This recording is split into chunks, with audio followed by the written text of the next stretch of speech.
So getting back to how Mouse ruined comics. Okay.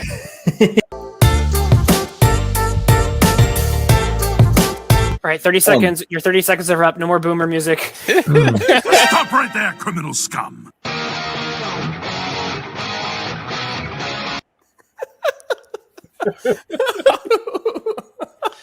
Alrighty then.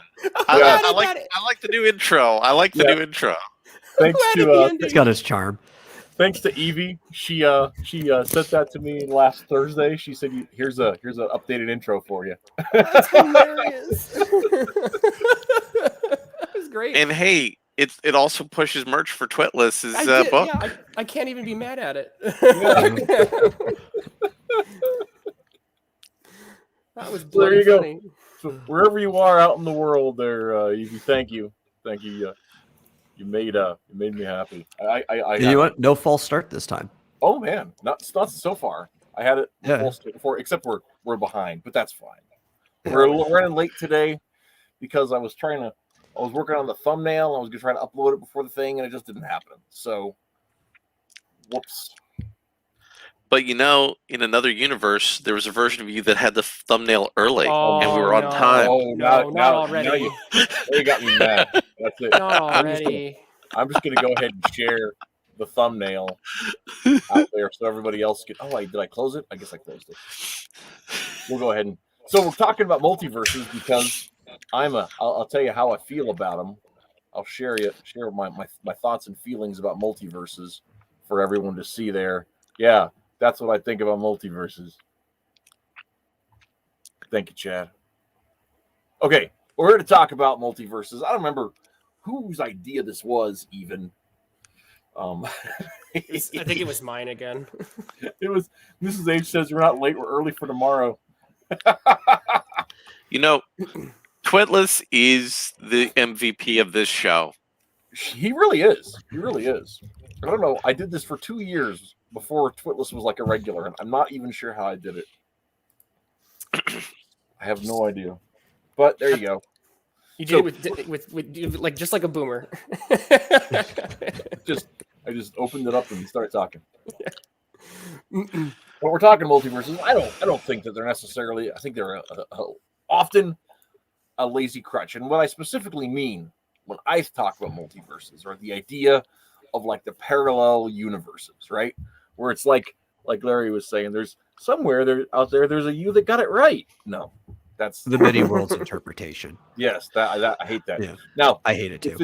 If it's talking about like, so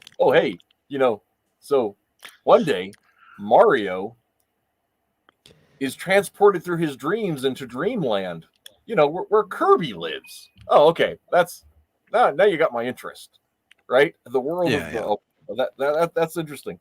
But if you're like, oh no, the Reese on Earth 626, he's got it together. He's way better looking than you. What are you saying? You didn't like Jet Li's The One? I didn't see it. Or the comic book it was based upon? I don't. Or was it a manga? I think it was a manga. This was actually an old one. I live under a rock. Which uses quantum immortality, sort of, kind of, as a plot device.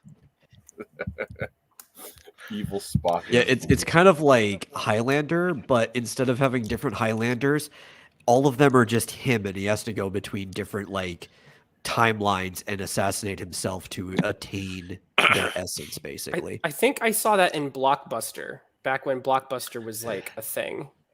Yeah, wow. And you would see the case for it. Yep, and there was the evil Jet Li, and there was the good Jet Li, and it was Jet Li fighting Jet Li, and really, that's what you were watching that movie for. That makes sense. Yeah. But then you can just have an evil twin story. Fizz says that I think multiverses in comics are used wrong, and I would most often agree. I would because say most often they're used for deconstruction and then reconstruction. Well, and they're used so that's like, we killed off one of our characters. We killed Morph off. Maybe that was too soon. Maybe that was a bad idea. We'll just bring in Morph from the next universe over. And I also think they're used often to do It's almost like they're used to sometimes test the waters for concepts that they're not brave enough to commit to. Like, hey, we'd like to maybe give Batman like a kid with Talia al Ghul, so we'll do it in an alternate universe. Oh, it's actually kind of gained some traction. Now it's actually in the real universe.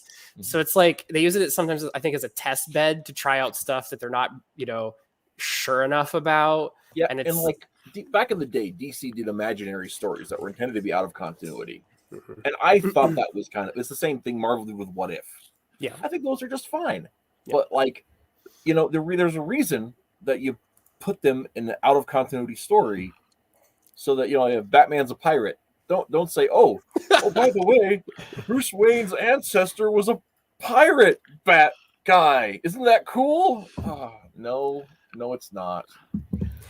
Cool, or even worse, when Bruce Wayne goes back in time and he is all of these things. Oh, yes. Or you could do what they do with Spider-Man, which is to basically, and this is why I hate this. We're really sticking to an organized theme, but I will say that I did make a whole thumbnail for it. Yeah, but this, what? It's actually on point if we're all over the place and disorganized and confused, because that's what multiverses are. We're actually not all over the place. We all think it could be a good idea in theory, but in practice, it's usually terrible. So, like, it's not been organized in a regular fashion, though. I'll jump in with one of the multiverses I hate, which is the Spider-Verse. And I hate the Spider-Verse because it completely it neuters Peter Parker's originality as being the Spider-Man. And suddenly there's like everyone's Spider-Man, and it's like, here's Spider-Man from this dimension, and he's a he's a she, and or there's like 4 of those now. Now it's Gwen Stacy, or he's a pig. Spider-Ham may be the one exception that's kind of okay, because it's like it's so outlandish that it's like, because like they ended up making a whole bunch of like animal like Avengers, and it was kind of it was a joke, right? And it's because it was purposefully a joke. It's like, oh, I can kind of And the comic that they had, because at first they had this Peter Parker, the Amazing Spider-Ham, just in like on the letters column, and it was so popular they actually published a book, and it had its own storylines, and it was like Captain Carrot and the Amazing Zoo Crew kind of thing, right? But which is although I think Captain Carrot's DC, so I don't think it's Captain Carrot's DC, but Marvel had the whole the Spider-Ham thing, and in its own little box, that's fine. It's right. It's great, but when they say like, oh no, we're gonna shuffle the cards and we're gonna have Spider-Ham replace Peter Parker for the next 6 months, it gets to the point where again, when it's like there's that quote from The Incredibles where Syndrome says, when everyone's super, no one will be. If everyone is Spider-Man, no one is. There's nothing significant or unique to being Spider-Man, because everyone is Spider-Man. And so I've always hated Spider-Verse stories. So when they started doing like the Morbius Inheritors junk, I just hated it. It was just like, I want my Spider-Man to be my science-based, bitten by a radioactive spider hero, and I don't need all this. And it's fairly street level. I mean, yeah, exactly. The other thing about the Spider-Verse that never made sense to me is like Spider-Man's a pretty street level character, right? Yeah. I mean, he knows Doctor Strange. Yeah, some weird stuff has happened. Yeah, he was Captain Universe for 15 minutes. But, But isn't everybody Captain Universe for 15 minutes? Isn't that the gimmick? Isn't that what Warhol said? So Fizz says, I hate the Spider-Verse because they essentially want to turn Spidey into Green Lantern, which is a good point. Dave says, I have the comic where Kal-El's space capsule crashes outside Gotham and he's raised by the Waynes. Yeah, that's actually, I've read that one. That's not bad. And then Seven says, that was in the time that was in the post-crisis. DC was doing the Elseworlds, so like that was a specific what if kind of, not to cross over with main continuity. And then I thought that was interesting. Seven says Spider-Ham, what the? Which is exactly. Well, also, what the was the name of a Marvel comic comedy humor book. In the 70s and 80s. That's the one where, and I can't believe I didn't bring it up, but during our Christmas stream, one of the few Christmas stories that I've completely forgot to mention is the one where Santa Claus becomes, Dr. Doom becomes Santa Claus, and that was in an issue of What the. That's funny. but also I was laughing at Dave's. You get spider powers and you get spider powers. But I actually think Spider-Man: No Way Home did the multiverse better than Into the Spider-Verse and the Spider-Verse related stories. Because at the end of the day, the multiverse wasn't used to say, hey, Peter's part of this grand omniversal network of Spider-Men. It's like, no, Peter Parker's got some life problems, and the only person who can really appreciate those life problems is Peter Parker. But this Peter Parker has a similar problem that's just a little bit different. And this other Peter Parker has a similar problem that's just a little bit different. But we see how these three Peters are all the same guy deep down inside. That's a good point, because here's my problem with that, though, is that the whole point of Peter Parker is that he's supposed to be you, right? He's the everyman archetype. His journey is the same journey as every other dude who thought a girl was pretty and wanted to make babies. To Larry's point, though, which I do appreciate, is the fact that Larry's pointing out that No Way Home, it's three. Reese was so mad he dropped. I meant to do this.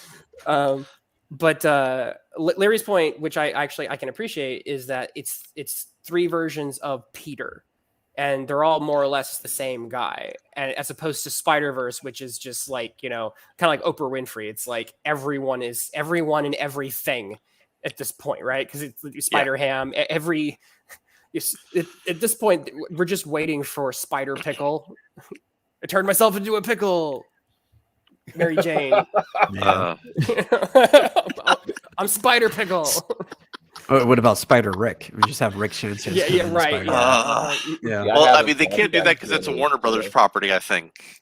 Or wait, it's a Viacom? I don't remember. I don't know. Well, they could just chop up Spider Ham and turn him into a Spider Bacon, and it'll be fine. And that's the thing. Also, I appreciated is how No Way Home used the multiverse as a way to make One More Day not a stupid story, even though it's actually a better story structurally and foundationally than One More Day. Well, anything is the tale of how I went out the other day to buy eggs is a better story than One More Day. Isn't there like beyond that? He's like, no. Isn't there like one good scene in One More Day where like Peter and MJ have like their last day together? I thought there was something nice about them. I remember, am I remembering this incorrectly? Where they like have this, I think one last moment. I think I like something like that, but that's just I think that was sweet. Like, maybe once that's again, the only good thing I could say. That negates the entire momentum of Spider-Man character, right? And remember, it's immoral for Peter to get divorced, so let's sell his marriage to Satan. That's funny. Yeah. I mean, yeah. It's so dumb. That really is dumb. And the thing about that, the impetus to all of that, and I've ranted about this before, but the impetus to all of that I just can't like wrap my head around is like Aunt May's died like 6 times. Yep. Yeah. So that goes to we got 7 in the chat saying problem I have with Multiverse Mayhem is it really stretches suspension of disbelief, and it definitely can, and usually does. Well, and I think it's kind of there's 2 ways about it. One is that it stretches the suspension of disbelief, on the one hand because it's like, oh come on, really, but on the other hand, it also like since there's infinite options, of course you get anything you want and there's no stakes at all. So it's like it's both of those things. So it's in a way you could say it stretches it so fast that it snaps it, and you're just like, well, there's no reason not to believe. So anything. there was they actually used that point in a multiversal story that like was halfway decent. The animated series, or the animated movie, was Justice League. It might have been 2 Earths, Crisis on 2 Earths. It was the one where they had like the good Justice League and the bad Justice League. Yeah. And the evil Batman was Owlman. Based on a Grant Morrison story. Yeah. Justice Syndicate and or whatever it is. Yeah, and Owlman's whole point is that fact that every choice is meaningless because there's another alternate reality where you did the opposite. And so he turns to and I think he's voiced by James Woods. James Woods, yeah, which is pretty cool. And so Owlman just goes into pure nihilism, and he's like, the only choice that makes any significance is to destroy everything. So they actually played so you can play with multiversal concepts, I think. Yeah. And so I think that where I fall on it is I think it depends on how you're using the multiverse. And in my opinion, I think that the best stories that use the multiverse happen to also at the same time be very limited as opposed to huge and expansive in scope. So like Star Trek would do the I agree. mirror. Star Trek would do the mirrorverse, like goatee episodes, right? And they would do one episode and they would explore the concept of a multiverse, and they would settle it and go back to normal. And so they would allow you to kind of have a moment to kind of go, what would it be like to have a mirror universe? But they didn't turn Star Trek into a pile of multiversal sludge where nothing matters anymore. And I think that where and DC, I think part of that has to do with the necessarily limited scope of a television program, right? So you've got your audience for 40 minutes, you've got to keep their attention, and you got to hook them in the next week's show, right? So like if you start like layering all this kind of stuff on top of it, the editors, the producers and editors are going to be like, no, you're going to lose enough people that they're going to walk away from it. You can't oversaturate it. But Dave brings up a good reference in the chat related to TV shows with sliders, which I have not seen. Yeah. So I was going to bring up something on what Twitless said, and I'm glad you brought up both how choices are meaningless and also the scope of multiverses. So even just looking at Marvel and DC, and you can actually bring sliders in to compare to the Marvel one. The way DC is structured now, I actually like the structure of their multiverse better. They just suck more at using it because of how limited it is, right? There is a limited number of parallel Earths in the current multiverse that have what they're doing. And then there's an outside, right? The parallel Earths are all bound by the Speed Force. Then you have like the heavens and stuff outside of the two. And basically everything that goes on in the Earth are the shadows of the abstracts in the heavens. Like there's a platonic view of it. From a storytelling perspective, there's a lot you could do with it. They just don't do anything good with it. they do My problem with Marvel though, my problem with Marvel though is that they strictly actually use the many worlds interpretation, and they give you the number, but accordingly there's a infinite number of them, right? Like the number could just go on forever. And the problem with that, with the many worlds, is it takes the specialness out of literally everything, because not only has every decision been done, but that also means every decision has been done an infinite number of times, which means there's an infinite number of times where Uncle Ben dies, but there's also an infinite number of times where he doesn't. Now, there could be a greater infinity of the times which he dies, but there's also still just an unlimited amount of times where he just never died out there. Right? Like the actual value of every single consequence that happened when you bring in a multiverse structured like this means that there are no consequences outside of the refrain of your own world. There's a story that I'm a big fan of called The Chronicles of Amber by Roger Zelazny, which took a very different approach to a many worlds interpretation multiverse. It viewed everything from a Jungian perspective, where it was basically there were archetypes who were broadly making changes through quantum reality, and that quantum reality changing stuff is what mattered, not the individual worlds or the individual people. And that in turn was used to focus entirely on interpersonal drama between immortal beings that have unlimited power, except for who can replace their father. So the multiverse in that story was set dressing to allow for cool things that explored concepts of what is reality, what is a god, those sorts of things. But all of those things buttressed in on the core story is the king of the multiverse was an a-hole, and he created lots of enemies, and his biggest enemies were his children. And at the end of the day, he had to sacrifice himself to save his children, because they were all such a mess and they couldn't save themselves.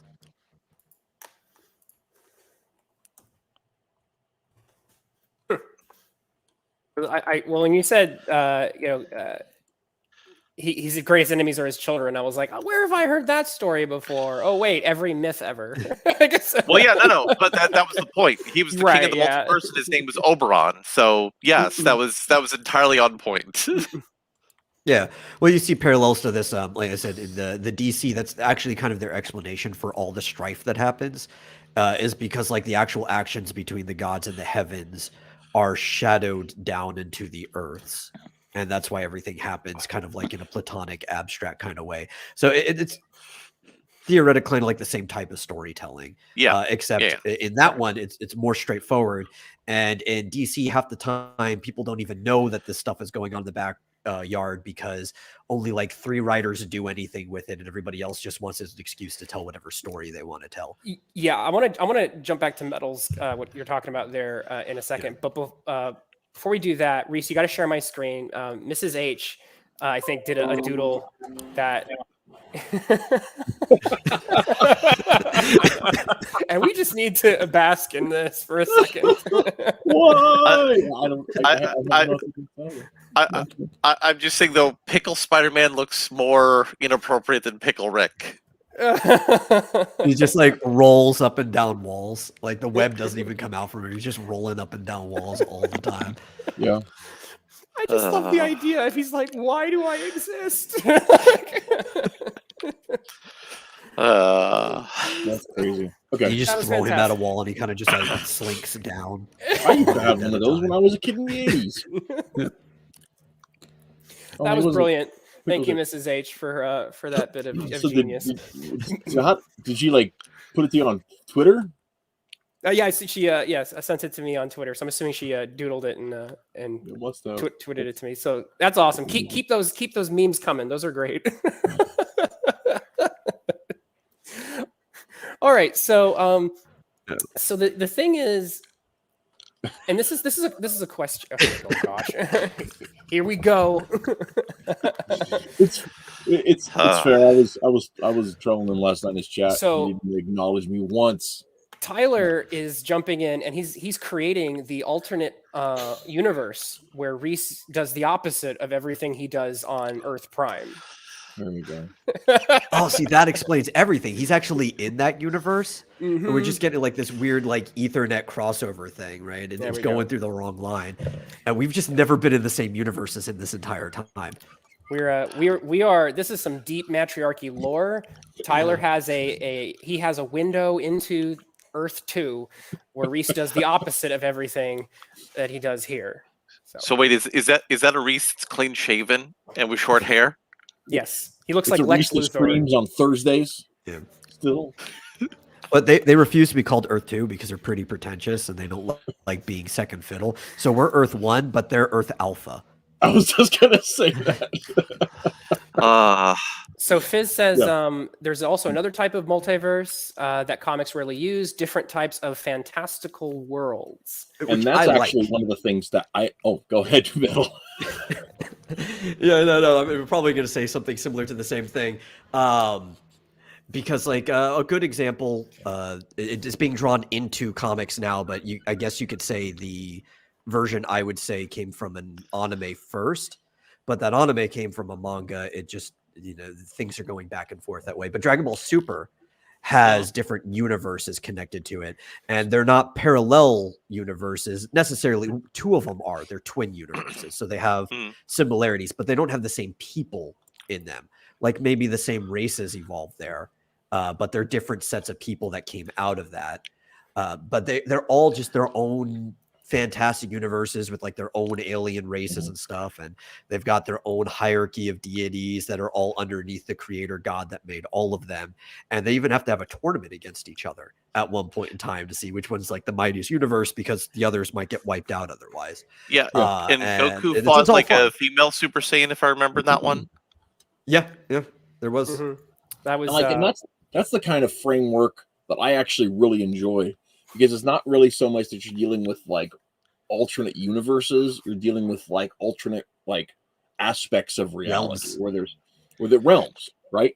And it's sort of like, if you look at like the in Celtic myth, right? There's the world of the living, and there's the world of the dead, and there's the other world where, like, fairies and some of the dead and some of the gods, Kind of like the exist. in-between sort of. Yes, exactly. They exist in this other world. It's a whole realm. It's got its own sky. It's got its own seasons. It's how people hunt and they do everything else that they do in the regular world. But it's another world. And that's part of this reality, but it's not part of this world. And I think that has that's the kind of storytelling that I find really intriguing, because then you have a situation where these different worlds, they're similar enough where like the basic rules of reality are similar. Gravity, you eat to live, you can die. Yeah. But they're different enough where it's not like, oh, you're not going to walk into the other world version of you, because if you're here, you're not there, and if you're there, you're not here. And the other world version of you is most likely a changeling that got left behind when you were a baby. Yeah. Or no, you're there because you've been stolen. Yeah, Narnia is a good example of another world like that too. Or just the whole isekai. All isekai stories are multiverse stories, because isekai literally means another world. Alice in Wonderland's a good example. But even Dragon Ball goes back all the way to the manga, to the point that like Americans know it as Z because they were watching the anime mostly. And the way it's structured isn't translated well. But each of the 4 galaxies, because they call them the North, South, East, West galaxy, are actually the size of universes, right? So they're different realms of their own that you can travel between. Then there's also the other world, which is like the land of the Kais and stuff, where the dead. And then there's also hell, and this creates a macrocosm. But then there's different universes of macrocosms on top of each other. So it's almost like this growing, expansive universe of different realms that stack up on top of each other. Yeah. And so we, like, in our universe, our Ideal Comics universe, we have one creation and one Earth, but there are these pocket realms, right? There's the realm of the heavenlies that nobody goes to. There's the other world, there's the fairy, there's the hell, there's false hell, all these things that play a factor into all right, we got to jump in and resolve some chat stuff. All right, so Mrs. H says, fine, I'll harass you with Spider Pickle until you give me Red Rooster. I'm in trouble. That's a flash from last week. Brian says, what kind of crack would Darkseid have? And that's a good question. We'll get to that in a second. It's a stony crack. Oh, obviously. Gosh. So the reason why I bring this story up is this is from Justice League Incarnate, which is a kind of a spinoff of Grant Morrison's Multiversity, which I hated. Although Grant Morrison is a writer who, I will say this, I think it's the nicest thing I could say about him. He is a bad writer with good ideas. So he has interesting ideas, but I don't think he knows what to do with them. And he ends up creating a big piles of sludge. And so what this panel we're looking at here, which is so funny and has talking about Darkseid getting his hands on that crack. And there's even some fun. I'll pull up some other ones where Darkseid actually talks about the crack, which is just hilarious. But this is a spin-off of Multiversity where other people get the keys to Grant Morrison's car. And so this is the question I want to lay out for the panel, which is multiverses often, because of and this is something touches on something Seven mentioned. Seven mentioned that multiverses often stretch the suspension of disbelief because of just all the nonsense that gets kind of brought into it. In order to kind of even cross into an alternate universe, you usually have to do some pretty suspension of disbelief kind of nonsense. And so the question I would lay to the panel is this. Even when it's done well, I think there's a lot of risk in a multiversal storyline. And when you have corporate storytelling, you can never be guaranteed that once those toys are once they're available, right? Once a multiverse is on the table, maybe in the hands of a good writer, maybe they can tell a good story with it, but that's not going to prevent a bad writer from telling an infinite crisis with Superboy Prime punching all of reality or something like that. So the question I've got here is, one thing. The question I've got is, are multiversal stories worth it? Are they worth the risk of putting the nuclear bomb, as it were, in the hands of potential toddlers could ruin storylines much faster than a good person with the same tools could tell a good story.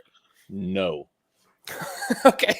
All right. So we got and here's my proof text. Okay, is the DC universe from 2006 to 2015.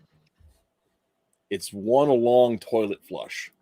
They ruined everything they'd spent because like the Crisis on Infinite Earths was there was some false starts, there were some awkward things that happened, but in the late 90s there was a whole crop of writers and editors that had come into DC that said, you know, we have this one Earth concept where everything has happened in a single timeline. We've built these legacies over centuries.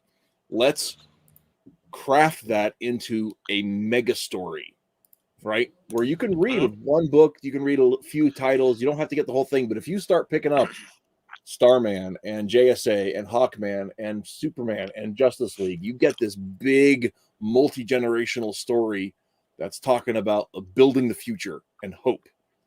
And man, it was pretty cool. And then they're like, okay, this is really great. So let's get some. Now we've got some real clout. Let's get some Hollywood writers in here. And man, and let's let Grant Morrison, you know, invent hyper time. And man, was just like it was a mess. It became a huge mess. And one of the big things, man, I got to say, where do you guys stand on this? Because I know where I stand on this. Superboy punches a hole in reality. Good idea, bad idea. So they used that as an excuse to bring toys back into the toy box. They wanted to, like Red Hood / Jason Todd. Mm-hmm. And that was stupid. And what they did in the animated series is just have Rachel Gold dump him in a Lazarus pit. Well, that made more sense. Yeah, that ended up being a factor too, but it's because the universe was allowed to be broken. But my thing is, I think like I've seen tons of comic fans are like, that was the most amazing thing ever, and I'm like, really? Yeah, I'm pretty sure that moment gets criticized a lot. Yeah, there's horrible. It's split. It's very split. I think it's a neutral idea that was handled horribly. I don't think it's inherently a bad idea. I think the execution of the idea was frankly retarded, but there's ways it could have went well. I think even acknowledging that little, there was a little caveat at the end of Crisis on Infinite Earths where they didn't destroy Golden Age Superman, Golden Age Lois Lane, and the Superboy Prime, and they just sort of and Alex Luthor, from whatever Earth he was from, Earth 4, the heroic Luthor. Too many fingers and fists up tonight. I talk with my hands. What do you want? But yeah, that was so like that was the meat to Infinite Crisis. And I was just like, why not just ignore that ever happened? I mean, that was a little nod to say, you know, hey, fans of the Silver Age, things are going to change, but we don't hate you. That was it. All right, so I just think that was a horrible, even addressing it again was a horrible idea. And I blame Johns for his like slavish devotion to his own nostalgia over quality storytelling. So I think the idea behind Superboy Prime, there's something kind of interesting about it. But again, it's one of those like, oh, it's an interesting idea, but in practice, it's retarded. Because if I remember, Superboy Prime originally was a Superboy from an Earth that's like ours. No, it was supposed to be ours. Yeah, it was supposed to be ours. Supposed to be ours. Yep. And he was the first superhero, the only superhero on his planet. He didn't come from Krypton. That's why he was immune to kryptonite, because he didn't come from Krypton. And so, like, he just, for some reason, he just was born and one day had Superman's powers. All right. So everybody in chat wants to know for some reason. Everyone in chat wants to know about the crack. So I've got another image that we need to. I will chat. I deliver. Also, I hate this comic book because it involves Thomas Wayne's Batman, which is a dumb idea. I agree. So who wants to voice act this one? Who's got a good dark side? I think I should. Okay. Apocalyptic technology already performs the necessary calculations to locate the crack. I'll be there before you have time to savor this small victory. Perhaps then I will take a moment to destroy you all.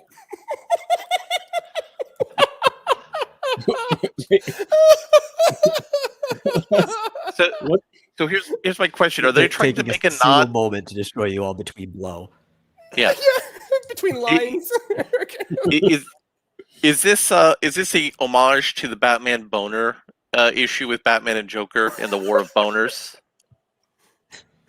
I wish it were. In fact, but I think they're taking it more seriously than that. We also Master J says, "Hey guys, hello." Hello. No, he's looking for a butt crack. What's funny is when you read this issue, it's you can read it either way. You can read it as if he's looking for cocaine or if he's looking for, Well, It's closer to a butt crack on scale, just a really, really big one. Yeah. So is this kind of like Exiles was as a book, but just for DC? This is like I said, it's a spinoff of their Multiversity. So it's Justice League Incarnate, which is where Multiversity ends up, which is basically it's a Justice League for the multiverse, right, guys? And that's just Grant Morrisoning, as hard as Grant Morrison can Grant Morrison. But then, like I said, this is like a spin-off of that idea. Let's take Justice League Incarnate and have them do a crossover where they have to save the multiverse because there's a crack in the multiverse. And if you get into that crack, you'll get power beyond imagination. And Brian is already, that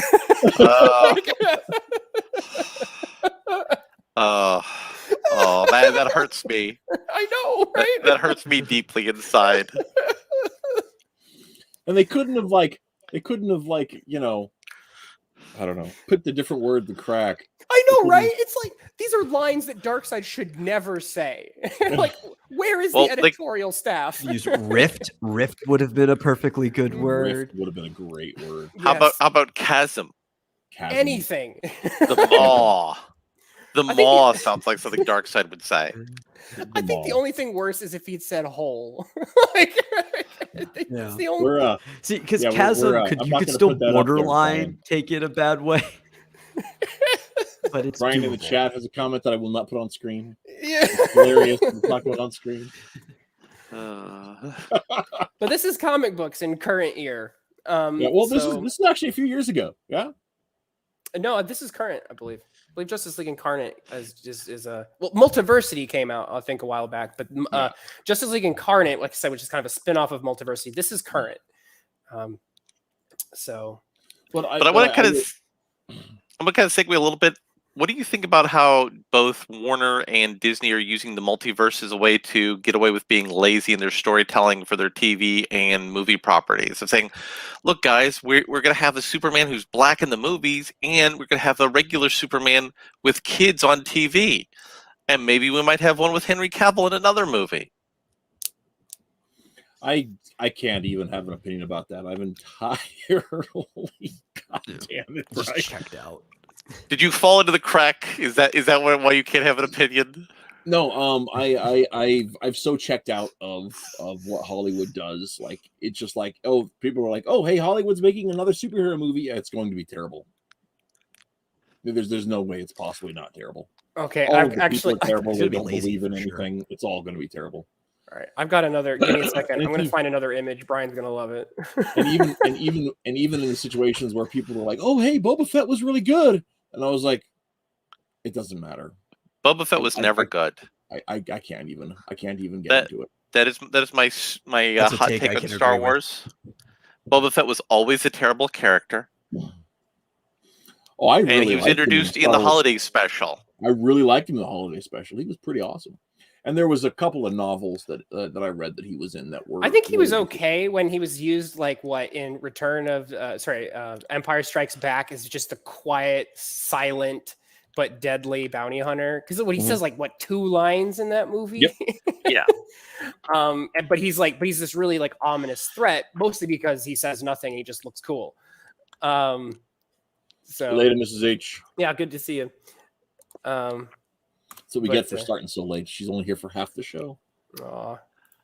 So okay, here's a counter question. rebuttal on when multiverses are done right. Kingdom Hearts.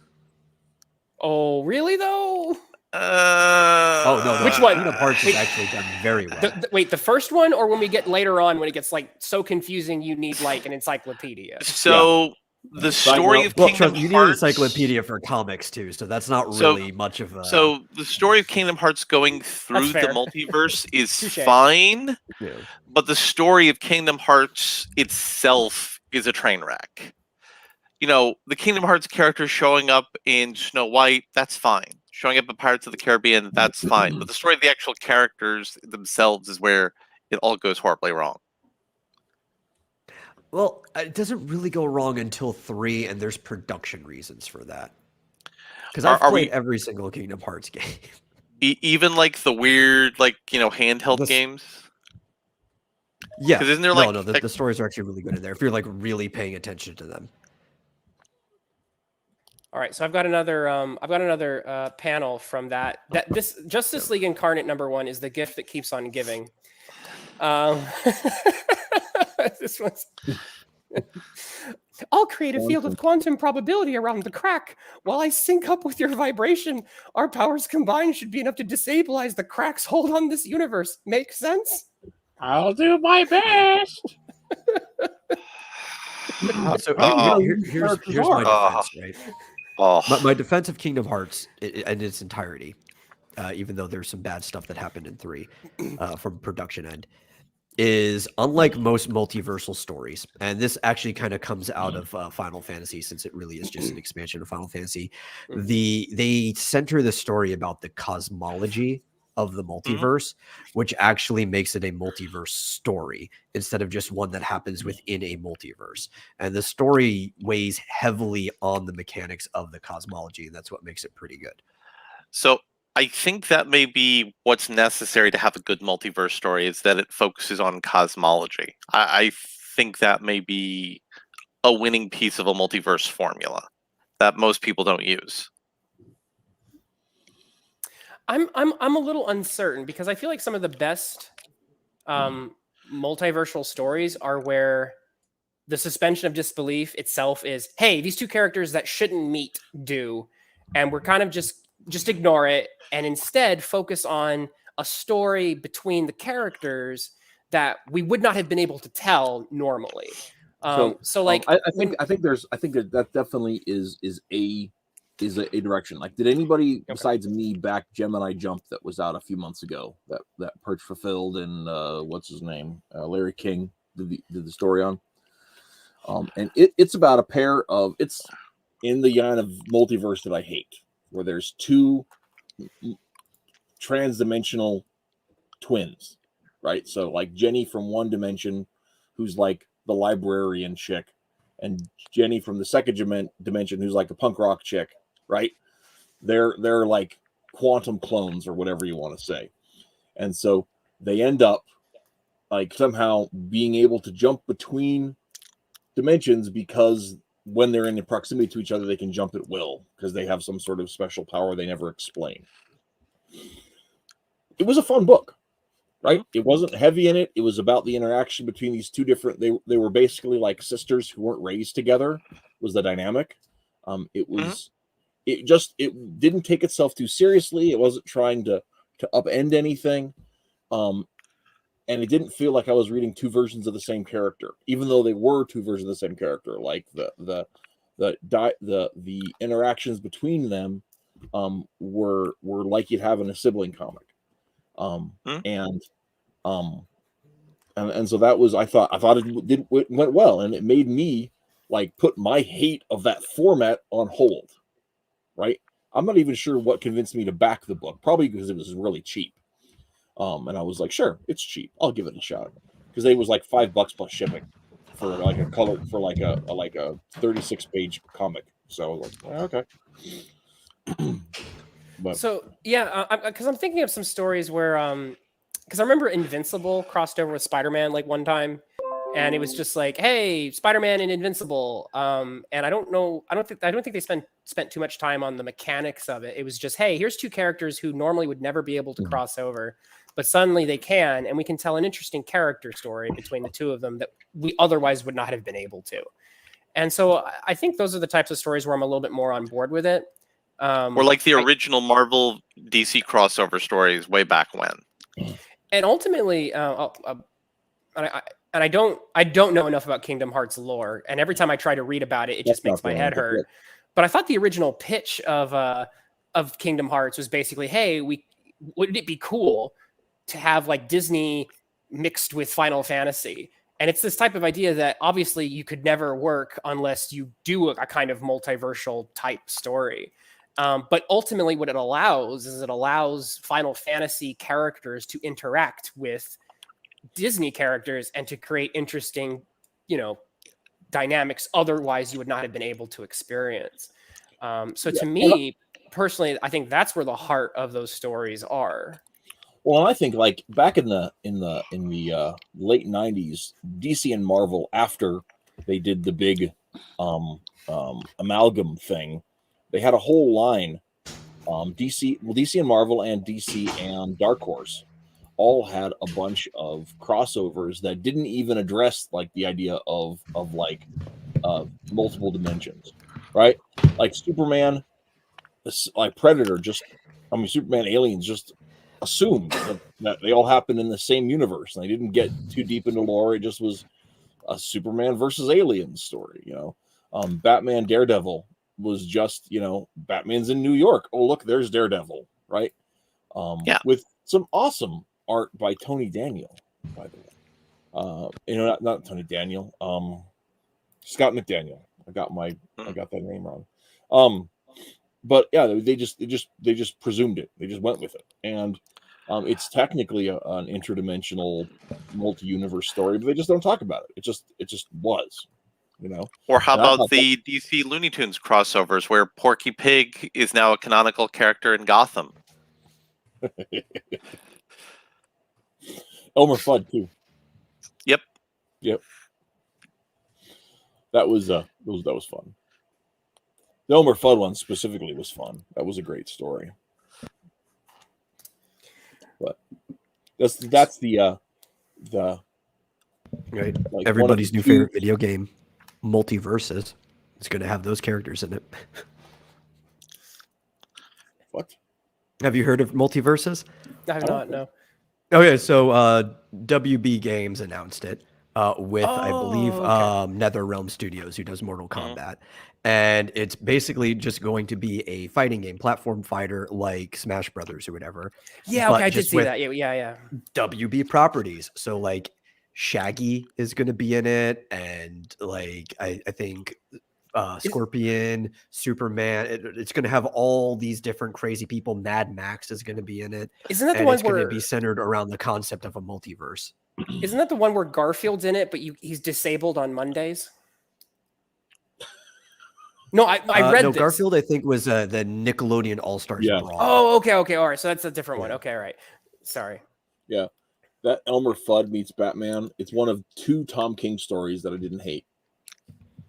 Like I haven't. I've not read it yet. I was about to. Yeah, got it for it's Christmas. not bad. You've got to kind of wink with the premise, but the actual action, it treats both characters way more respectfully than I would have expected. So. Wow, that's the nicest thing I think you've ever said about Tom King.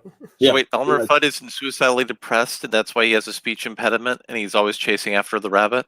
No, he just has a speech impediment. They just don't even address that. Isn't Bugs the bad guy? He's like a criminal or something.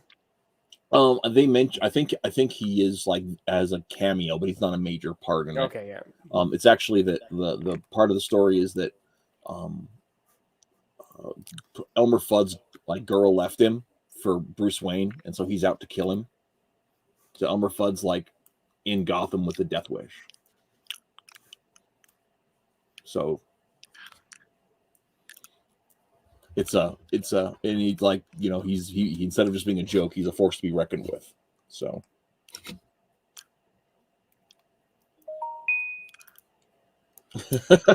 Isn't the entire point of Invincible to mesh all the big two's characters together and have Superman be evil? Yes. It's a little more involved than that. Yeah, there's a lot of stuff going on in Invincible, and I don't ultimately like where that story ends. You know what?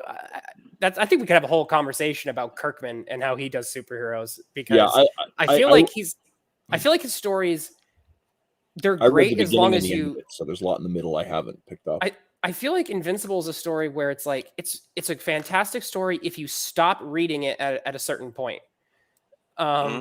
And I feel like if you read the whole thing, I don't know, I feel like you would just get a sad, sick feeling in your stomach about the whole of the story. It gets very flabby in the middle, and then it fails to stick the landing in a satisfying way. Because one of the ones I read of his that I enjoyed early on was a Tech Jacket, which is kind of his version of like a quasi-iron. It's an armored superhero. His version of an armored superhero. And the first couple of volumes of that were quite good, and I enjoyed them. But by the end of it, I was like, I regretted reading the whole thing because of where it ended.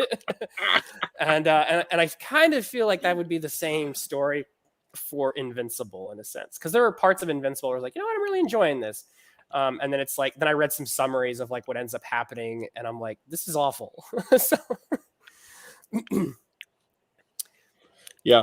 The stuff that I've read, because I've read like the first couple trades of Invincible, and I've read like some stuff in the middle, and then like the last issue, which I thought did an okay job of like wrapping the stuff up that I was aware of.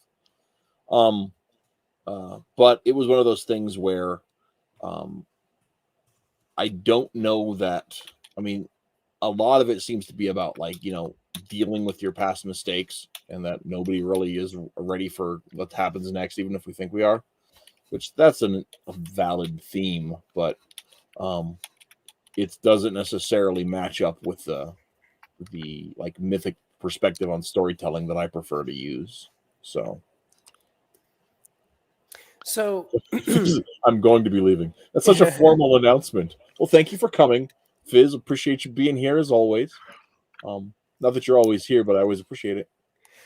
So I want to get the answer to the question I posed earlier, because Reese, you said no to the question where I said, is it worth it to have the tools of multiverse on the table if they could be used by good writers as well as bad?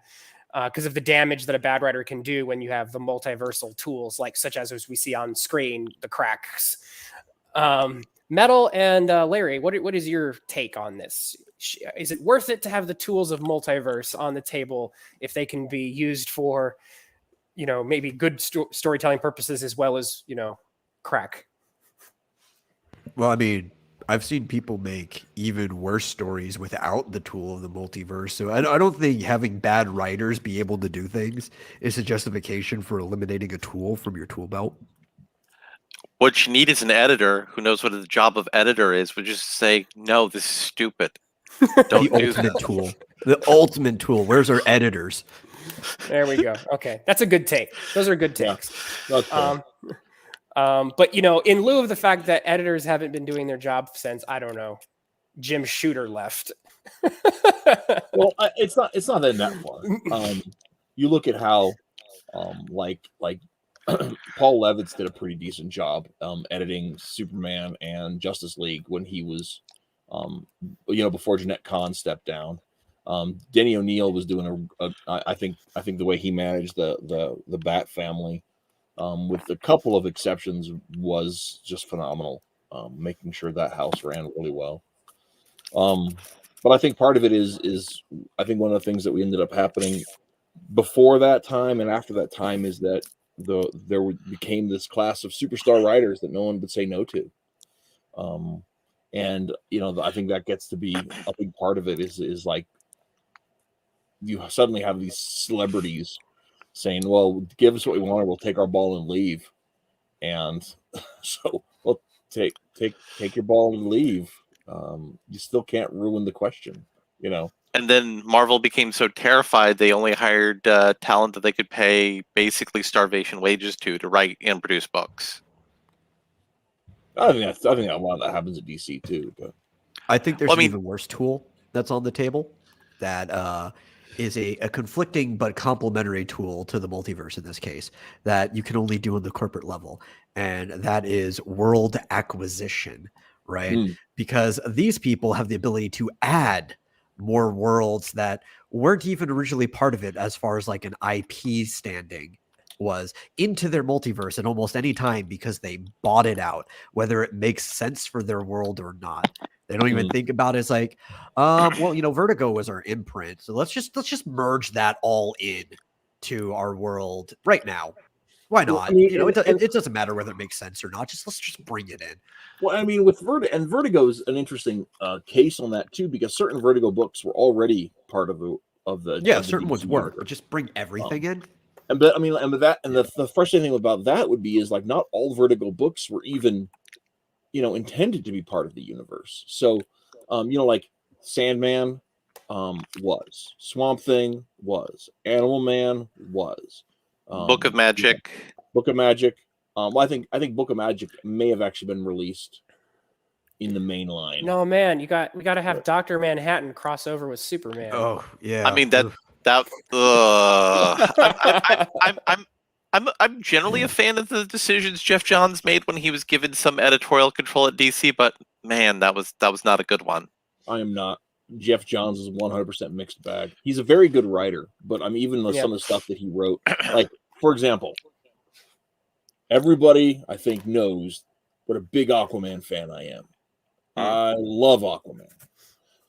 Everything Jeff Johns did, world building in the New 52, ruined everything that had come before it in Aquaman. Now, it's not bad, but he absolutely disregarded 70 years worth of Aquaman lore. Just threw it out. And basically just retreaded character development that was already done in the 60s. So it was sort of like, well, that was fun. I love reading that story all over again. And it was just edgy. It was just edgy. What Johns did with Aquaman was exactly what Bendis did with Spider-Man. And I have no respect for that. I mean, and he's a better writer, so like the individual issues are far more entertaining. But when you look at the big scope of it, it just set up, and of course Kelly Sue DeConnick did zero favors with what he with that, but because Johns left it at one point, and then when I'm gonna forget his name right now. If you don't picked know it up. politics, don't buy my book. Yeah. Okay. To quote the great Kelly Sue DeConnick. Yeah. Gosh, that was the most smug moment in comics I have ever seen. It's so awful. Oh, come on. It can't be the most smug moment in comics. It's top tier. It may not be. I don't know. It's my go-to when I think of like smug, like, you know, smarmy, awful moments. I think it's the epitaph of this era of comics. Yeah, I actually think that there is at least an equal footing for smugness, which is when people asked Grant Morrison when he was getting ready for Seven Soldiers and was pitching all that around. They said, "What do you do for research?" He's like, "Oh, I don't read comics."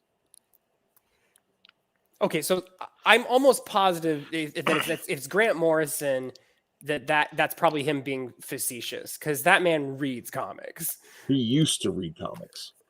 I mean, I think Grant Morrison. I think his research is LSD. He actually reads issues because like it shows up in continuity. His continuity in that event, he didn't pay attention to a single thing that had happened to any comics in the last 15 years. Yeah, the creator only pays attention to his own stuff, and that's it. The creator who I will say like clearly doesn't do research is freaking Warren Ellis. Warren Ellis Warren Ellis does not do his homework, because I remember reading a Solar Man of the Atom thing he did, and he ended up writing a whole thing about about what he was doing with Solar Man of the Atom. And I've actually gone and read some of like the older issues of like Solar, like his first appearance in Gold Key and so on. And it's very clear Warren Ellis did not do any of the homework, and he just basically phoned in the story he wanted to tell. And I would say at the same level of research, I think he brought to Castlevania. So like piss off Warren Ellis. I will take as much as Grant Morrison gives me a headache and I roll my eyes at what he does. I will take Grant Morrison any day over Warren Ellis. Yeah, I kind of agree with your interpretation of Grant Morrison Twitless. He's not a good writer or a strong writer, but he always has interesting ideas. Yeah. He just doesn't know what to do with them. I don't find them interesting. I think Morrison relies on the fact that people will go, interesting idea, man. And it's like, and he relies on the idea to carry the story as opposed to the story carrying the story.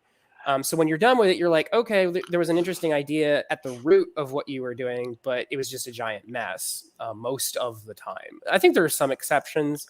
I think one example that was brought to my attention was We Three, which is not a superhero book, but it's the one about the animals who are in robot suits.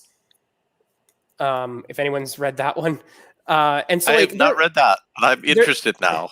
And he did one that I didn't like, but it still had because it was Grant Morrison taking the piss out on monotheism, but it's called like Unnameable or something, and it's a horror story.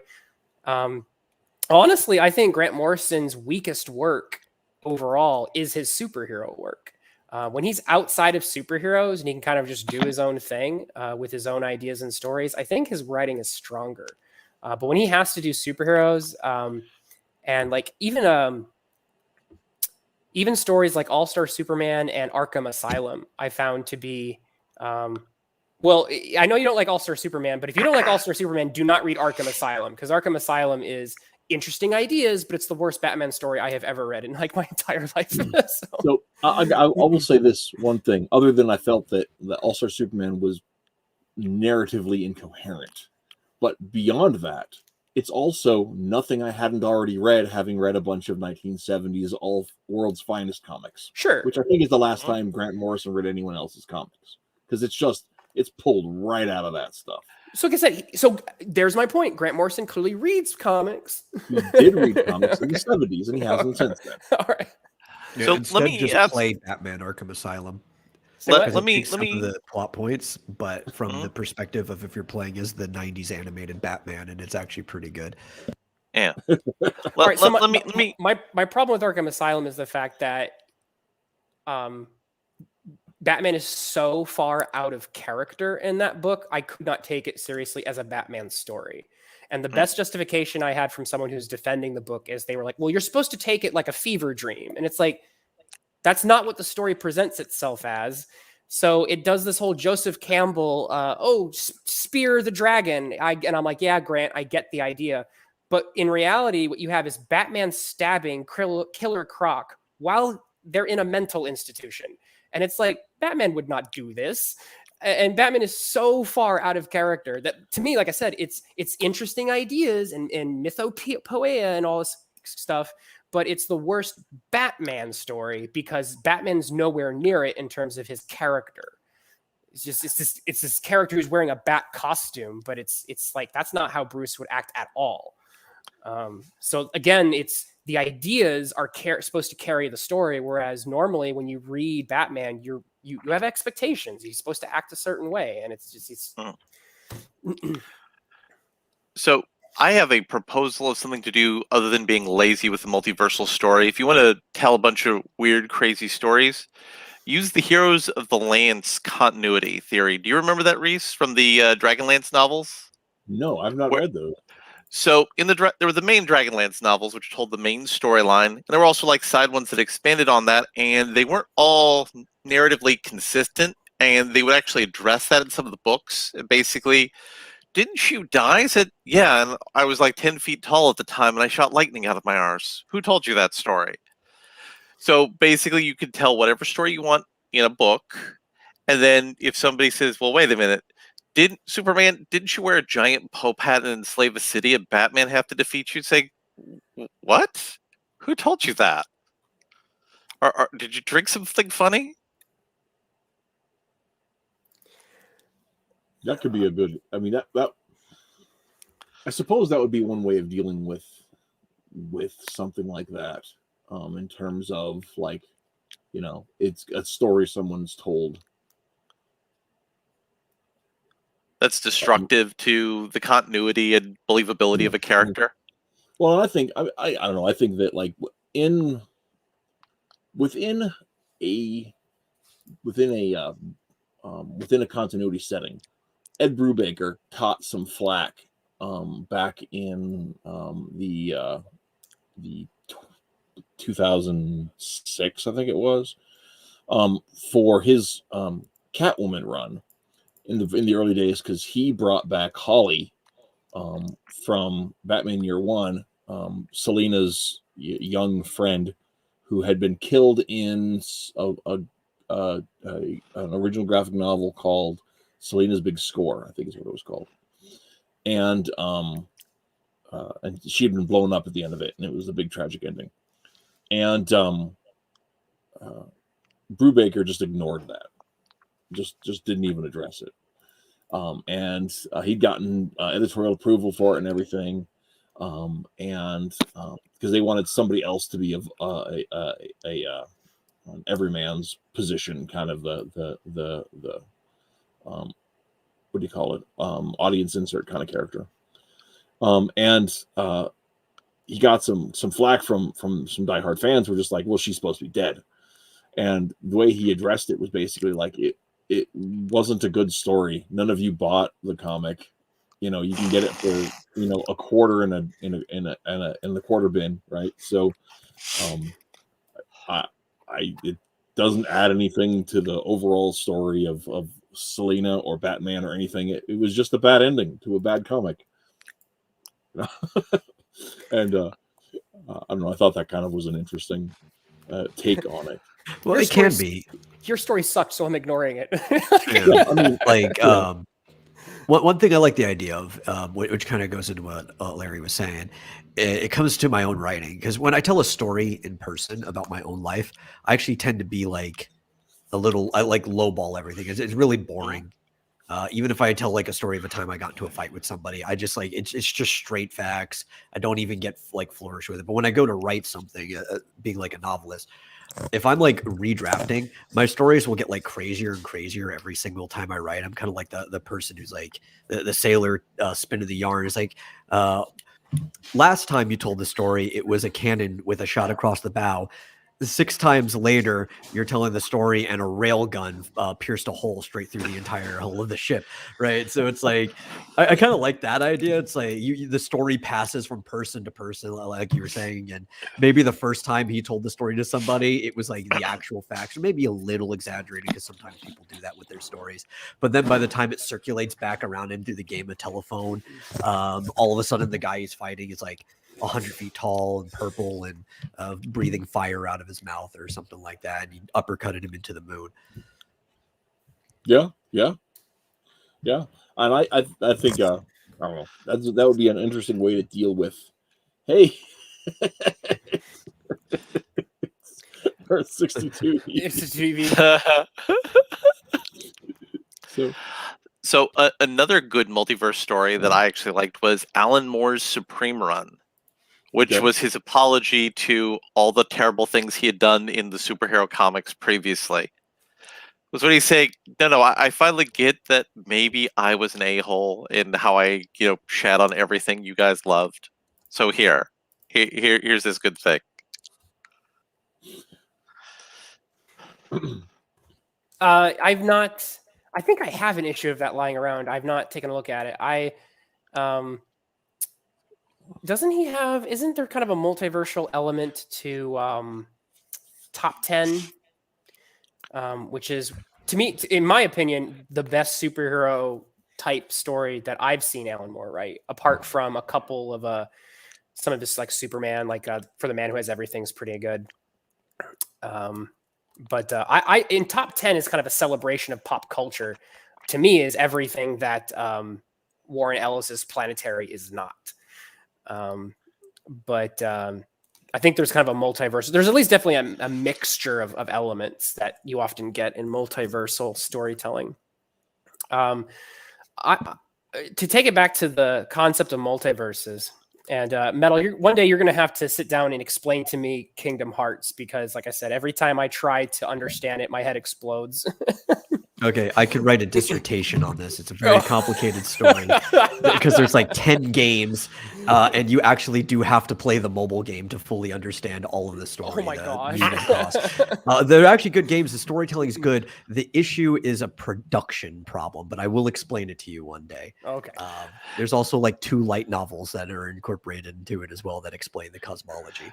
All right. The only thing with a more complex continuity I know of is like the Fate series from the anime. Oh yeah, Fate Stay Night. Yeah, I was gonna say that one makes all the way to Fate just Grand Order. It gets crazy. Getting anywhere near that makes my head explode. So, like with Kingdom Hearts, it's like reading it makes my head explode. Fate Stay Night just has to breathe on me, and I melt. Because they try to tell you it's like no. King Arthur is actually a title. There's been many Arthurs. Well, there's at least 2. Anyway, And this Arthur's a cute waifu. I will say, Fate Stay Night is a story that I if it weren't so freaking intimidating, it's got some of the best action scenes when you like watch some of the anime adaptations. Like some of those action scenes are just like I just watch those. I have no idea what's going on, but watching like some of those fight scenes is just like this is so freaking cool, and the sound effects are so well done. And you just have like Gilgamesh pulling a billion swords out of space to collapse onto somebody. It's like and so yeah, there's some awesome stuff there. I just don't understand like hardly any of it. In the subject, Neo says, "Wait, an Alan Moore apology comic. What temperature was hell back then?" Yeah. One of the things about that is that Alan Moore actually gone on record several times wishing that people didn't like. He feels like people took the wrong lessons from a lot of the things he did. That he was trying to get one point across, or found out he was being more of an edgelord than he meant to be, and was like, maybe the Killing Joke was a bad idea. So it might have been a bad idea. He's openly said stuff about that.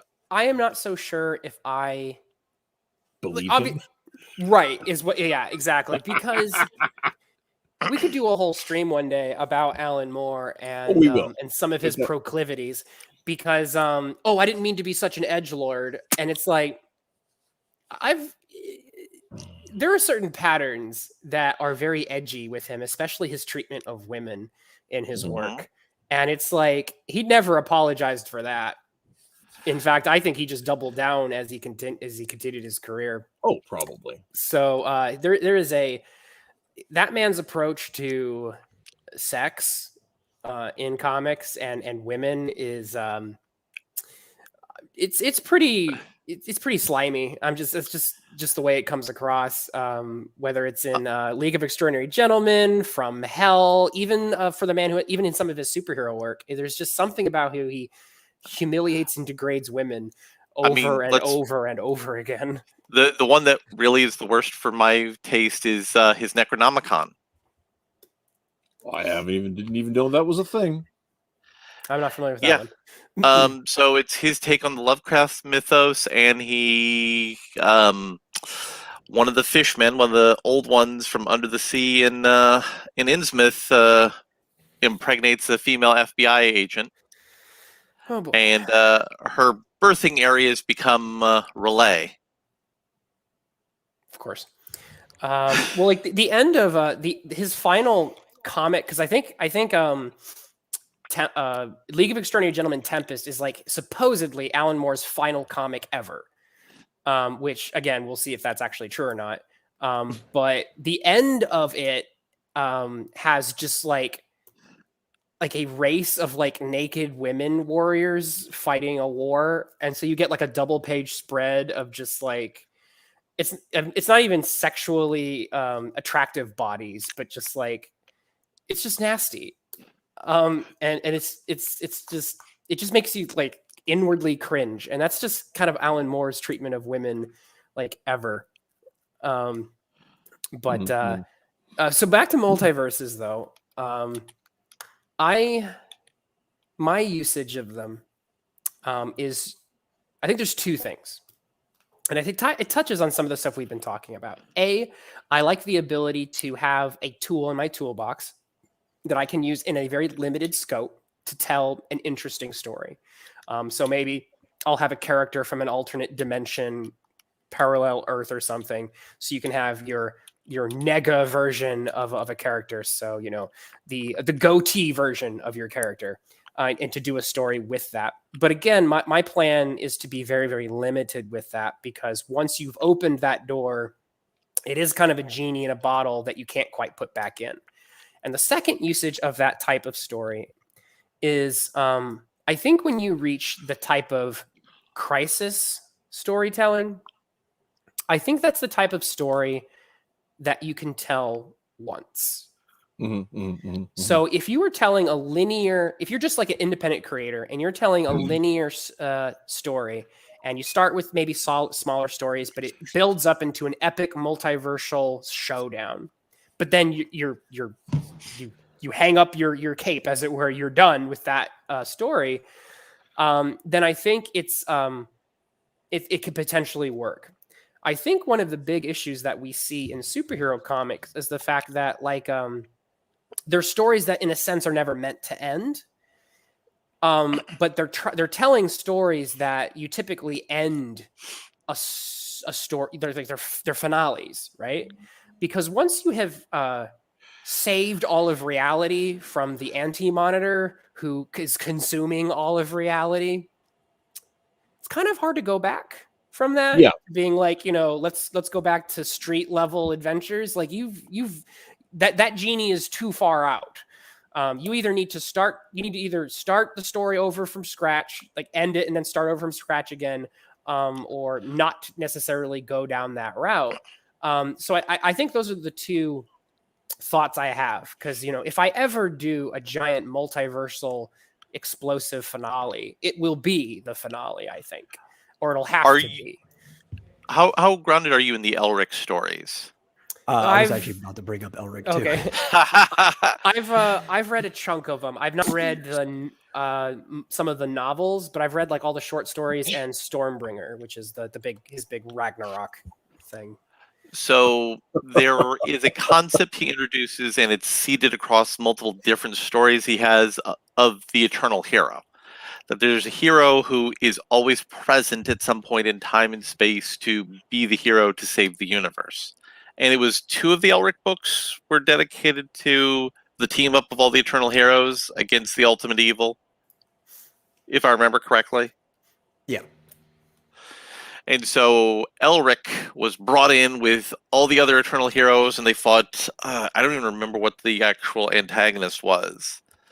And then they were all put back into their own worlds, and they all traveled towards their ultimate destinies as heroes. Yeah, I think that's another avenue on it. By the way, Michael Moorcock is the first author who I heard referred to as a bad writer with good ideas. So, and that's kind of how I felt. Oh no, I think he's actually a good writer. I think a lot of his writing is misunderstood, though. I have to say that from what I've read, that's how I felt. But like I said, I mostly read his Elric short stories and Stormbringer, and I was a bit underwhelmed. Yeah. I mean, I wouldn't really say Stormbringer is the best of the books. Okay, good, because it wasn't very good. It had great ideas. I really the ideas operating behind Stormbringer are great. The story itself, I was like, this is terrible plotting. And so Moorcock's also kind of the guy within a fantasy setting to really make the multiverse kind of like a theme that you see running very like you see it in sci-fi a lot, but like in more of a traditional fantasy setting, he's the one that really brings it in. And you see the way he does it actually progress into many other types of stories later on, especially a lot of stuff that just borrow things from him anyway. Like a lot of D&D is heavily based off of the Elric saga, even how they handle their realms and multiverses using the spheres. The same with The Witcher, but the Witcher is kind of plagiarizing Elric for the most part. Heard that. Yeah, like it's almost 1-to-1 in certain aspects. They even call them spheres. There's a convergence, chaos magic. It's all the same. But when the Elric games first showed up, the video game company got scared and they sort of changed things over between the first game and the second game to be less like Elric, and then they Yeah. went back to being more like Elric for the third game after the dust settled in. Yeah. But like even the book descriptions of Geralt, it's basically the same. He's more like anemic than Henry Cavill and stuff like that. But so like that's where a lot of these ideas come from, and you can actually see this from almost I guess 2 factors removed, right? Derivations, but also throwing back. Final Fantasy does their worlds in the same way as the Spheres, and they even do the Eternal Hero the same way, right? D&D kind of does it too. Your the path in your adventure is kind of the embodiment of the hero in your campaign, right? And Final Fantasy does that with the Light Warrior. You see this theme being brought across.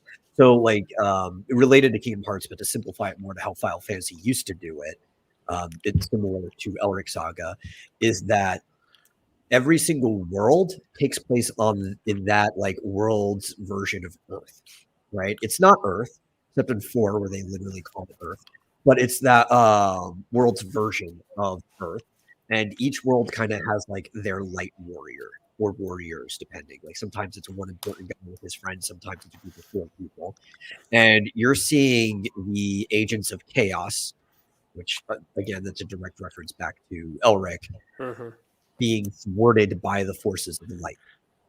And that's how they handle their multiverse. And they even kind of have a one with the Eternal Heroes converging together. There is a mobile game called Dissidia Final Fantasy where all the warriors of light we talked about that one last week. to fight all of the agents of chaos, and it's kind of taking the same reference. And even like Sakaguchi would tell you, the guy who created Final Fantasy originally, he liked Elric. Cecil from 4 is like a direct one-to-one kind of like a homage to Elric as a character. But I think it's a good way of doing a multiverse. They're like realms. It's fun. So, and I agree. I like the idea of multiple realms that are part of one, like a macroverse. Yeah. So, which, if you go back to quantum theory, that's one of the versions of quantum theory is all the choices exist, but they're in one universe. So, one interesting comment from the chat, because it makes for a fun joke. Maybe interesting to have a villain who is something of an illusionist that comes to power by way of deceitful demoralization and convincing people that their actions are really irrelevant. Also known as Dan DiDio. So, ooh. I was going to say we should call him the postmodernist. Yeah, I saw that Foucault is your look there, but I wanted to make a Dan DiDio joke, so I did.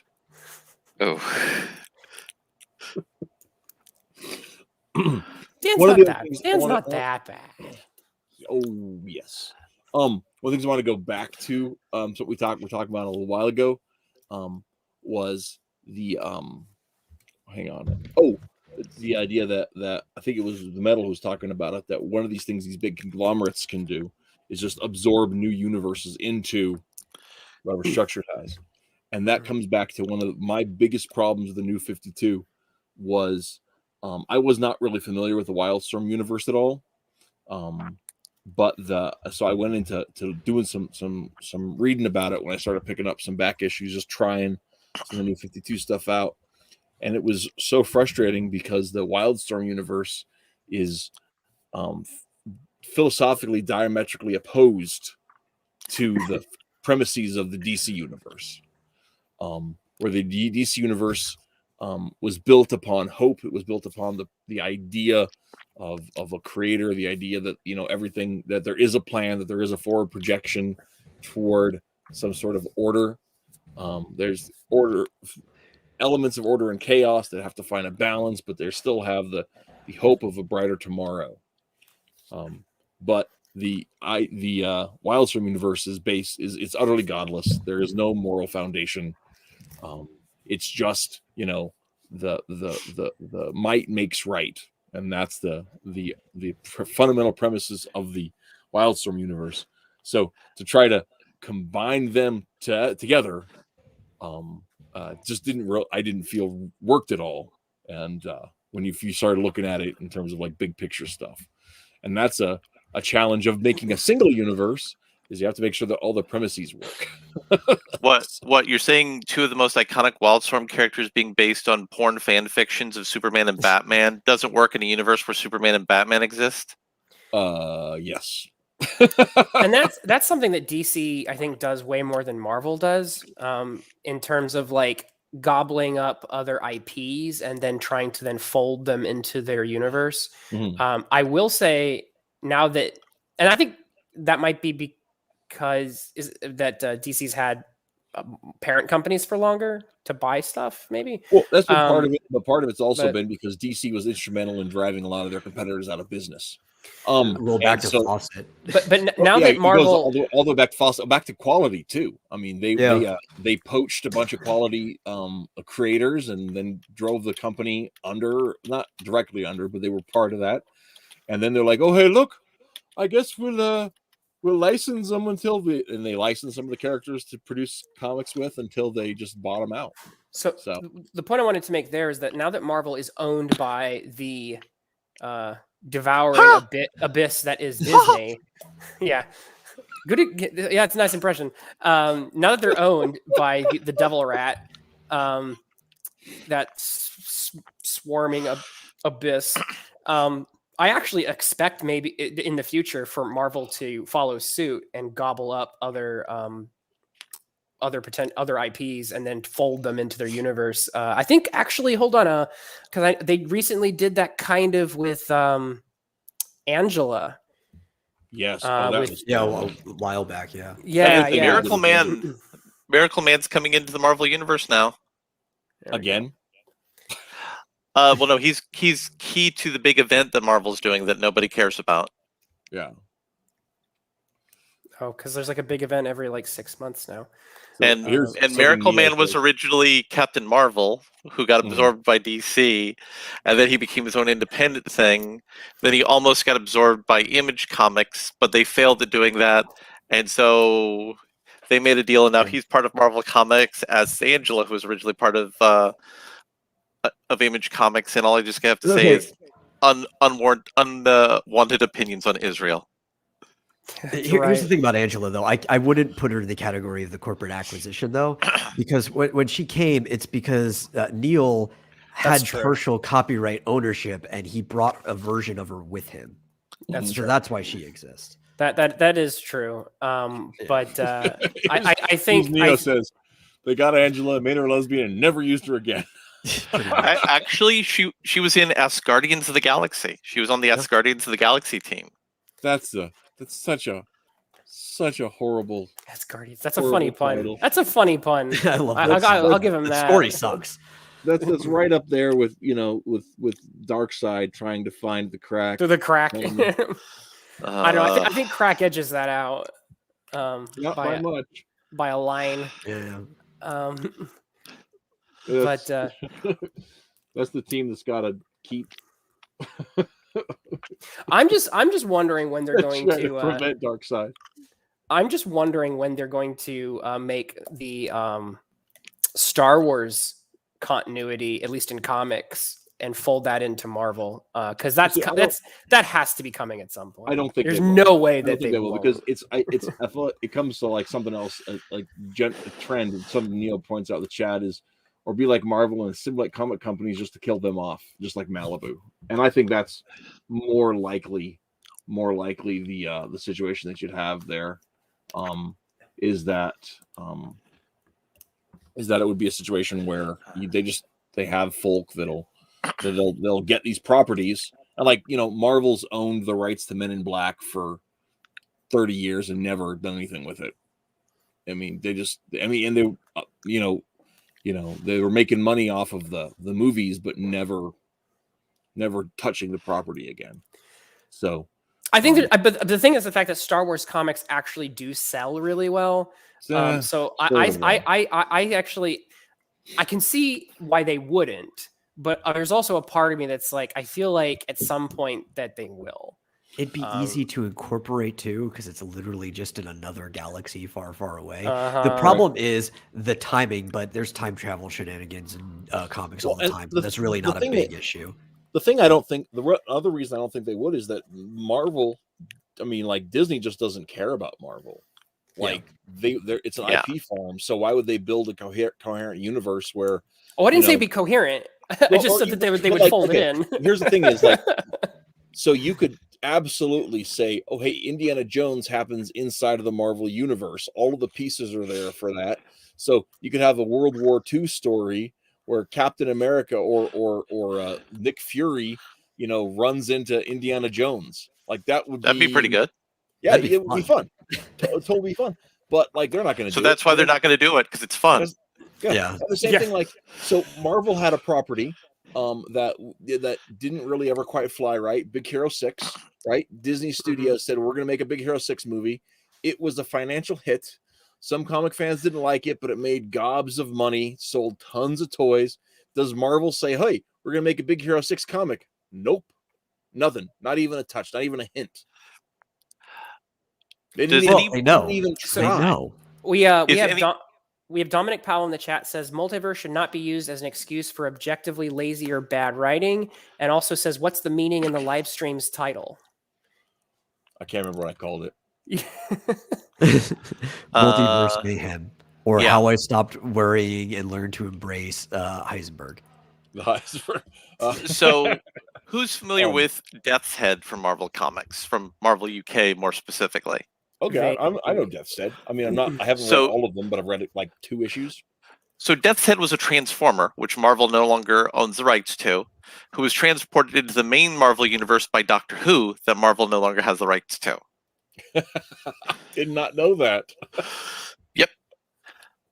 It's funny. And they spliced Conan's Atlantis and Cull's Atlantis into Jack Kirby's Atlantis in the Marvel Comics. And Selene from the Hellfire Club was a evil sorceress during the Hyborian age of Conan.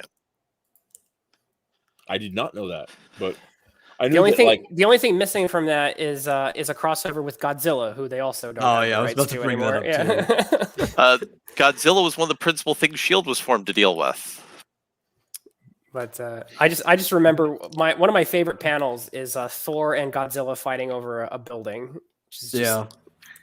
And then they classic scale. It's like, comics. oh wow, Thor and Godzilla are as strong as each other. Wait a minute. Thor has already moved planets and stuff before this. How strong is their version of Godzilla? That is ridiculous. No, actually, the real question is how strong is that skyscraper? Because they're both pushing Yeah. on it with all their might. Things made Just out like of sandwich between them. yeah, right. Things made out of adamantium. maybe it is. You don't know. You don't know. Yeah. This It's is about vibranium galaxy destroying Thor versus Godzilla. Actually, if it was vibranium girders, then it would just absorb the energy between the two of them and dissipate it. So there you go. It would have to be with the And- level of force being applied. And yes, Neo, that's exactly right. By the way, they did make John Ken gay instead of making an Apollo comic, because here's the thing: is it's not good enough. If it's not Superman, it doesn't count. Yep. That's why Yep. instead of telling stories telling stories about Icon, they have to have Valzon from another universe. Instead of telling stories about Mr. Terrific, they've got to have a whatever Fox is the Fox for the season. Which are Lucius Fox's boys. Instead of using the Lucius Fox kid they already have, they've got to invent a new kid to make that one Batman. So one thing about multiverses, I think that applies to some of this, and it touches on the point that Reese, you said earlier, which is that some of these writers don't do their homework. So there's a fair bit of them who probably have no idea who Icon is. And the editors who are sitting there like, hey, I'd like to make a Captain America that looks like Barack Obama or Stacey Abrams. Like, no, we have Isaiah Bradley. Just tell a story with Isaiah Bradley or the Patriot. Here's a thing about Icon as a character. Icon is not technically a DC property. DC has a right to distribute them, and if they don't, they actually paid the McDuffie and his co-creators out. His I didn't widow, remember yeah. that. Oh, that's They bought his unfortunate. widow. That's unfortunate. Because I actually used to talk to Dwayne when he was alive back in the day on AOL Instant Messenger. I remember the story when they folded Milestone into DC, and they actually had it. This is another multiversal craziness, and this was another. I should pull the panel up because it was a panel that actually also referenced cracks in another way, because it had Shadow Thief, and a reference to something, suffice it to say that I think his name is Dharma. And they established that Dharma is the one who is holding the multiverse of DC plus Milestone together at the end of that particular crossover. So somewhere in DC's convoluted multiversal canon, there is a Milestone character holding it all together. Well, and at first they had done the situation where they had actually incorporated Dakota, the whole city, into the mainline DC universe, the main Earth DC universe, and then never touched it again. It was just like they just incorporated a whole cloth, and they never addressed or touched or used any of the characters at all, unless it was like, occasionally like in the background of some big scene, there'd be like, oh hey, look, there's the Lightning Kid. I can't remember his name right now. Static Shock. Yeah. Who was part of a very popular cartoon show for the kids. Yeah, and they didn't do anything with him at all. It was like, what? Cut off his hand and like Mutants 52 or something. Neo's got an interesting mention in and Static Shock was in the Teen Titans for a little while, and then like that was it. But though he brings up another think it's where to go? Okay. Yeah, didn't Marvel try to push an all-Asian superhero team, Agents of Atlas, a while back, not long after giving their previous all-Asian superhero team, Big Hero 6, to Disney. I believe that's the timeline. Although they didn't give it to Disney, they just didn't use the characters. I mean, there would have been no reason to not have said, hey, let's use these properties again. We've got this cool, cuddly Baymax that everyone loves. Let's do something with it. But they just didn't. They don't even... And... Also, Agents of Atlas was to help them bring attention to their Filipino superhero that they introduced, who actually, I think they sell in the Philippines as a character. I think. Which that'd be cool, but they do anything with it here? No. And I mean, I'd rather read Trece than a Marvel Comics Philippines character, to be honest. I have not read that, so I can't comment. It's an excellent Netflix series, too. Cool.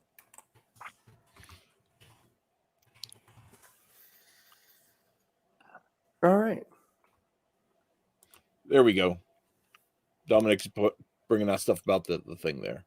Yeah, and I do agree that that DC's done the Wildstorm characters dirty. Although I recently, about a year ago, picked up, totally unrelated to this. Chuck Dixon did a Grifter Midnighter miniseries that is amazing. Mm-hmm. So if you've got an extra $20, go seek that out. It's really good. Or even if you don't, save up because it's worth reading. It's really fun. So, I think that's all the stuff for the chat. Yeah. Seven says, I say we take whatever's worth salvaging, burn the rest, and build upon the pedestal turned pyre. That's kind of what I'm trying to. I've been trying to do that for 20 years. I make no bones about how much a big influence the post-crisis DC universe was in the way we've tried to structure our universe. I got busy raising kids and didn't finish it off. A pyre maniac. That's hilarious. Pyre maniac. That's clever. That's clever. That's actually. I might steal that name. We need to do one of the streams we were talking about doing was we were going to talk about names. And naming superheroes in particular, because it can be tricky. And I have notebooks I have filled playing with a good superhero name. It's hard. It's not easy. This is true. But I've come up with a couple good ones. I'm proud of a couple good ones that I've got. I mean, one of my main characters is just named Chad. So. That's didn't that predate the meme of Chad? It did. Somehow. It did. Yeah, it was. We came up with Chad as a character name in 2003. Oh, by the way, you know about Chad being in the new Matrix movie? No. So the husband Oh, for I heard- yes, Trinity I heard in the that, new yeah. Matrix is named Chad, and he's also the director of the John Wick movies, who was the stunt coordinator for Neo on the original Matrix movie. Wow.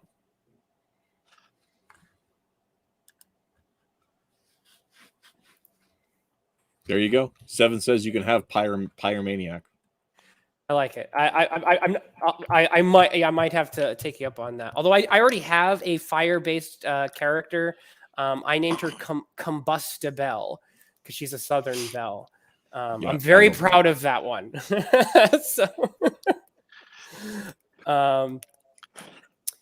So Dominic says Agents of Atlas wasn't always an all-Asian superhero team. It was made that way for the new series by Marvel, with the only member from the original roster being Jimmy Woo. And Neostar says, hell, I had to change Reiserman's name because nobody could pronounce. Well, do you expect me to pronounce that? Gua-Reiser? Yeah, I don't know what that is. I'm sure I bought. I remember when he was talking about it, but I thought it was a good change because I can say Reiser now. I do like Reiserman. That is a good change. So, well, guys, I think we've said everything there was to say about multiverses. I have not been convinced that they're not still a bad idea. Come on, let's be honest though. It's fair. Let's be completely honest. When is the last time I've been convinced of anything? We're fixing to convince you that, or at least see, I was going to say this in the alternate version, Earth 2. Reese thinks that Kingdom Come is a good comic. Yeah. It's true. It's true. I need to confirm the dates on that. But this month we are going to be having a Kingdom Come. Kingdom Come has some multiverse issues of its own. Oh, It does. Yeah, it does. Well, it does But now. it didn't in the beginning. I was going to say in the beginning, it didn't. Yeah. But And then they anyway. used it to introduce hypertime. Yeah. Curse you, Grant Morrison and Mark Waid.